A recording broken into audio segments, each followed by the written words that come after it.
नमस्कार। आज बात करते हैं हम लोग 9th और 11th के रजिस्ट्रेशन की।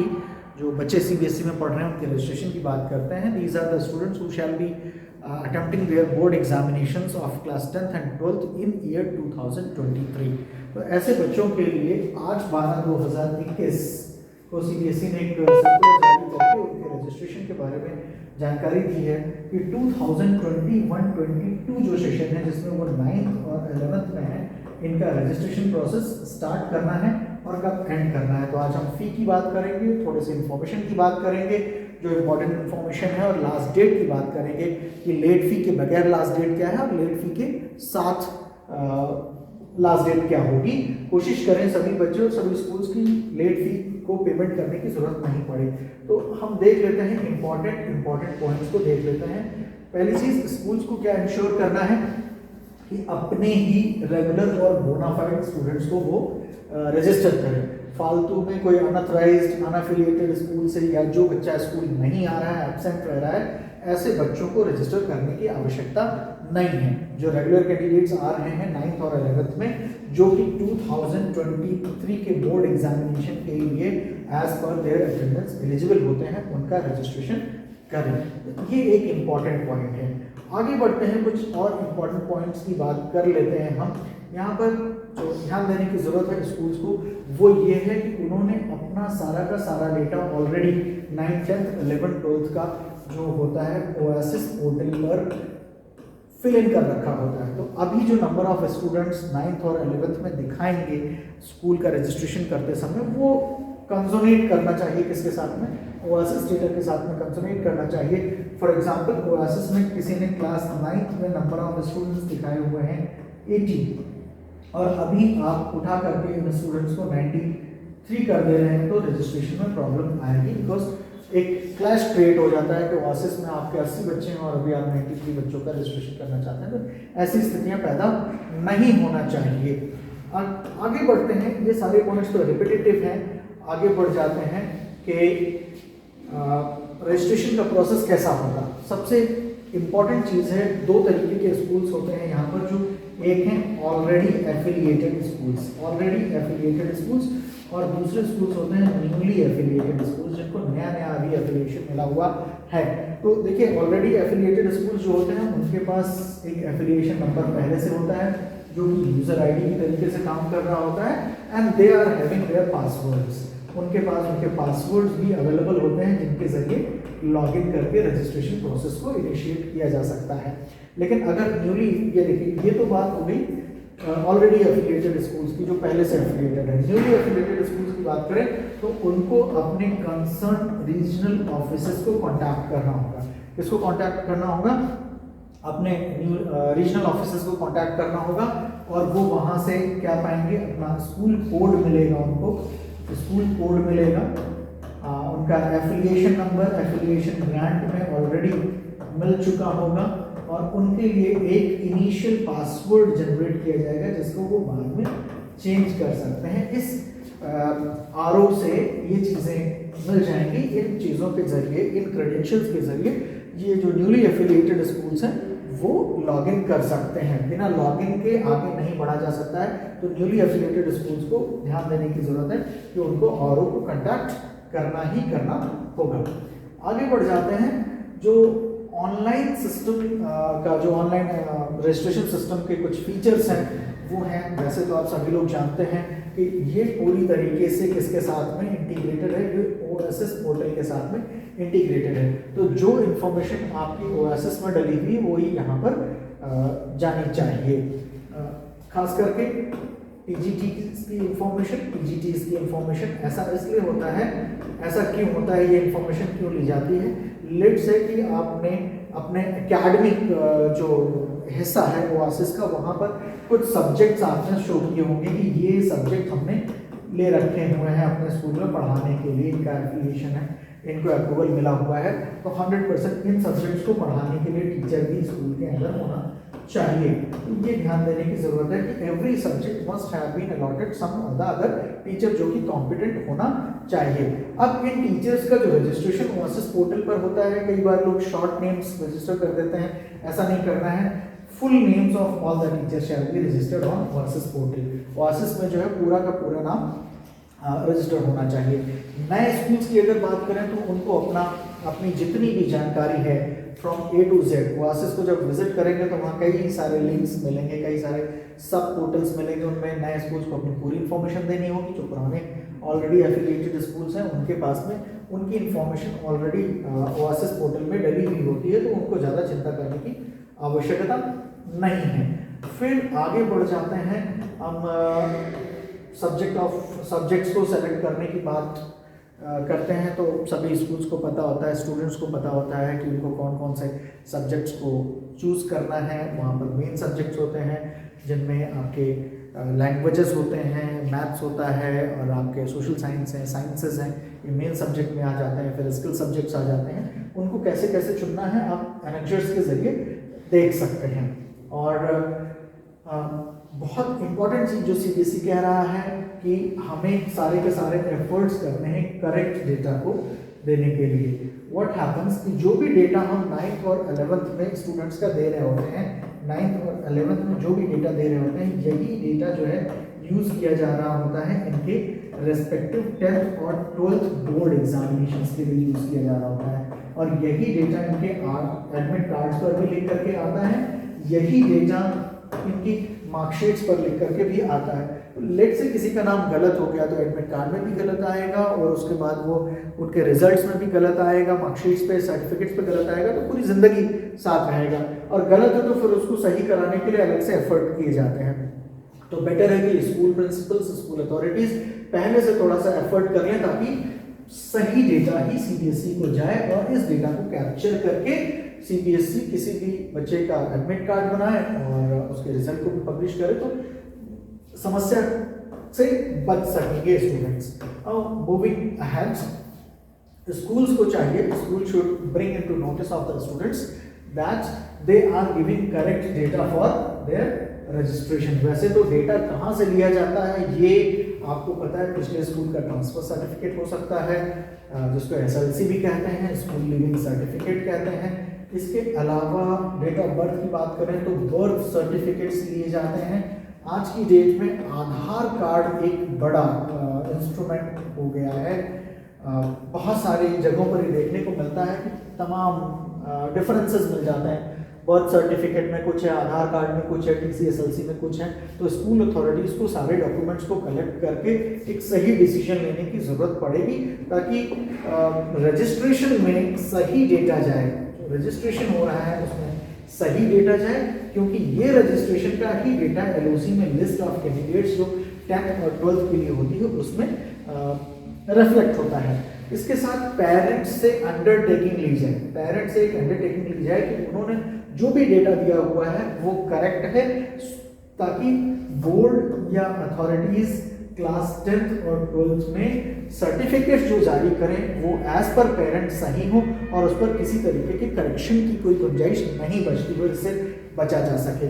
और साथ ही साथ स्कूल से ये कहा जा रहा है कि बच्चों के शॉर्ट नेम्स ना लिखे जाएं, एक्सपेंडेड नेम्स लिखे जाएं, एक्सपेंडेड नेम्स लिखे जाएं यानी कि फुल नेम्स लिखे जाएं।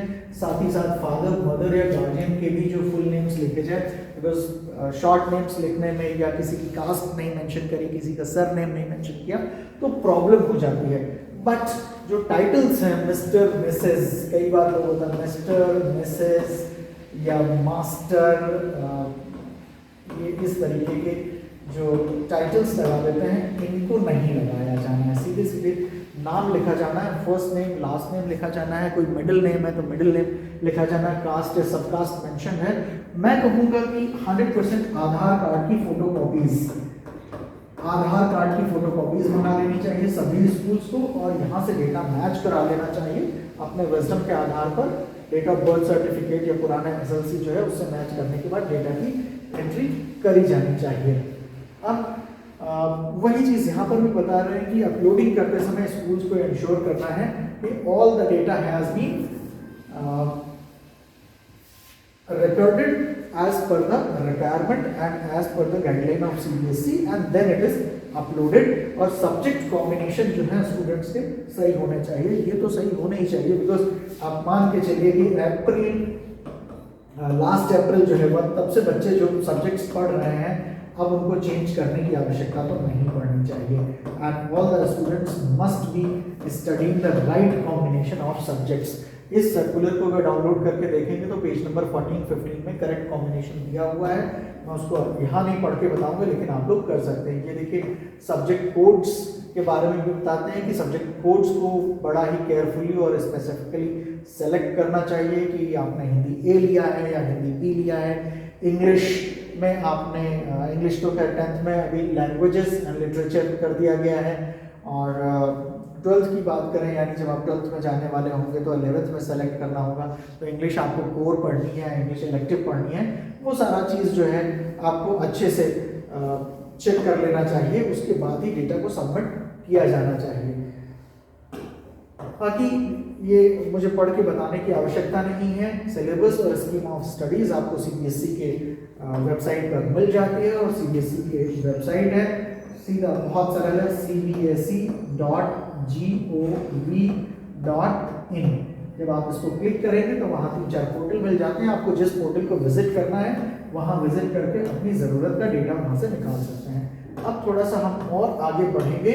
अब देख लेते हैं फी डिटेल्स क्या है, फी कितनी कितनी लगेगी। ये देखिए आपके सामने है। If you talk about India schools, जो इंडिया के अंदर स्कूल हैं, तो विदाउट लेट फी पर कैंडिडेट 9th क्लास में 300, 11th क्लास में 300, अब्रॉड के जो स्कूल हैं उनके लिए 500 9th क्लास में और 11th क्लास में 600।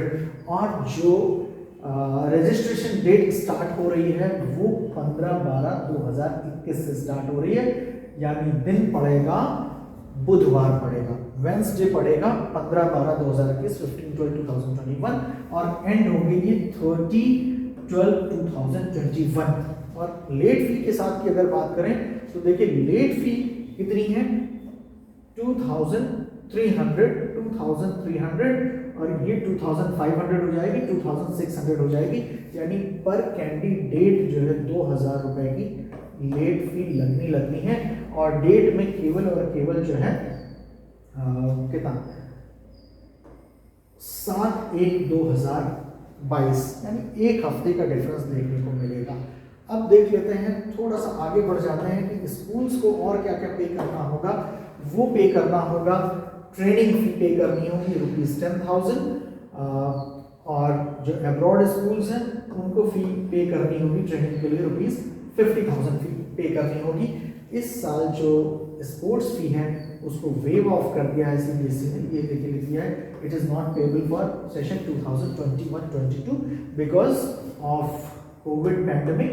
किसी भी तरीके के स्पोर्ट्स नहीं हुए तो स्पोर्ट्स फी नहीं लगेगी। ये देख लीजिए यहाँ जो स्टार लगा करके 2300 किया था उसका जो डिटेल यहाँ पर है, it is including late fee of 2000 rupees per candidate, यानी 300 रुपये तो रजिस्ट्रेशन का लगेगा और प्लस 2000 लेट फी लगेगी। मैं चाहता हूँ सभी स्टूडेंट्स और सभी स्कूल्स इस लेट फी से बचें। फिर इलस्ट्रेशन में जाने की ज़रूरत नहीं है। फ़ी पेमेंट की अगर बात करें तो फ़ी पेमेंट का जो मोड होगा वो केवल और केवल ऑनलाइन मोड होगा, केवल ऑनलाइन मोड में फ़ी पेमेंट होगा। किसी तरीके का ऑफलाइन मोड ऑफ पेमेंट को एक्सेप्ट नहीं किया जाएगा। और पिछले कुछ सालों से करते आ रहे हैं, सभी लोग स्कूल्स करते आ रहे हैं, तो इसको आसानी से किया जा सकता है। किसी भी तरीके का यहाँ पर दिक्कत होने की संभावना नहीं है। अब स्टेप्स की अगर बात करें तो स्टेप्स के लिए मैं सोच रहा हूँ कि एक अलग से वीडियो बना दूंगा, वो ज़्यादा अच्छा रहेगा, जिसमें रजिस्ट्रेशन करते हुए पूरी प्रोसेस को दिखा दिया जाएगा। सिर्फ और सिर्फ मैं यहाँ पर बात करना चाहूँगा, फोटोग्राफ की बात करना चाहूँगा। फोटोग्राफ कैसा होना चाहिए, यहाँ देख लीजिए कि photo should be in full colour photo होनी चाहिए, ब्लैक एंड व्हाइट नहीं होनी चाहिए, हाई क्वालिटी होनी चाहिए और किसी भी तरीके के विजिबल पिक्सलाइजेशन को रिमूव किया जाना चाहिए, मतलब चेहरे पर किसी तरीके के दाग वगैरह नहीं आ रहे हैं। और पिछले 6 महीनों के अंदर अंदर की होनी चाहिए, सीधे कैमरे को फेस करते हुए, और centred compose of it should compose of 80% of the image, यानी जो फेस है कैमरा जो है फेस सेंटर्ड होना चाहिए और पूरी इमेज का 80% जो है चेहरा ही होना चाहिए। चेहरे पर नेचुरल एक्सप्रेशन होना चाहिए, थोड़ा सा स्माइल कर सकते हैं, रोना धोना चेहरा नहीं होना चाहिए। और जो सब्जेक्ट है यानी कैंडिडेट जो है बिल्कुल क्लियर फोकस में आना चाहिए, जैसे मैं आपके सामने खड़ा हूँ जैसे क्लियर फोकस में आना चाहिए। और साथ ही साथ बैकग्राउंड जो है वो क्लियर बैकग्राउंड होना चाहिए, जैसे ऐसा बैकग्राउंड नहीं बल्कि ऐसा बैकग्राउंड हो सकता है, कोई ऐसा बैकग्राउंड हो जिस पर जो सब्जेक्ट है जिसकी फ़ोटो खींची जा रही है वो बिल्कुल क्लियर आ जानी चाहिए। एक चीज़ और ध्यान देने की ज़रूरत है कि जो फोटो खींची जा रही हो कैमरे का एंगल थोड़ा सा ऊपर से लेना चाहिए सब्जेक्ट के ऊपर से, ताकि जो बाल हैं वो भी क्लियरली आ जाने चाहिए, हेयर क्लियरली आ जाने चाहिए। और सॉलिड बैकग्राउंड कलर हो, आंखें खुली होनी चाहिए, चश्मा जो है नहीं लगाया होना चाहिए, स्पेशली अगर चश्मा लगा हुआ है तो चश्मा कैसा टिंटेड तो बिल्कुल भी नहीं होना चाहिए, टिंटेड ग्लास नहीं होना चाहिए, यानी आंखें साफ साफ दिखाई पड़नी चाहिए। ज़रूरत लगे तो चश्मे को ऐसे उतार करके भी फ़ोटो खिंचवाई जा सकती है, साफ आनी चाहिए। एंड सबसे बड़ी चीज़ कि फेस जो है वो क्लियरली विजिबल होना चाहिए, क्योंकि यही जो फेस है ये फेस जो है सीधे सीधे किस पर आएगा, एडमिट कार्ड पर आएगा। किस पर आएगा, एडमिट कार्ड पर आएगा। और क्लास 10th और 12th के दरमियान अगर इस फोटो को चेंज नहीं किया गया तो यही फोटो मार्कशीट पर भी छप करके आएगी। तो अब आप देख लीजिए कि आप कैसी फोटो चाहते हैं, क्या आप अपने आधार कार्ड पैन कार्ड वाली फ़ोटो चाहते हैं या कोई अच्छी फ़ोटो चाहते हैं अपनी मार्कशीट के ऊपर। तो बढ़िया सी फ़ोटो खिंचवाइए। ये इम्पोर्टेंट चीज़ें थी और बाकी जो प्रोसेस की बात है उस प्रोसेस को हम एक अगले वीडियो में बता देंगे। तो ये this was something rather I should say almost all the information regarding registration of 9th and 11th students for the session 2021-22 और यही बच्चे ईयर 2023 में जाकर के 10th और 12th का बोर्ड एग्जामिनेशन दे रहे होंगे। इसके बाद भी कोई क्वेरी बचती है तो आप कमेंट बॉक्स में लिख करके पूछ सकते हैं, मैं जवाब देने की पूरी कोशिश करूंगा। Thank you so much, that's all from my side for today. Thank you.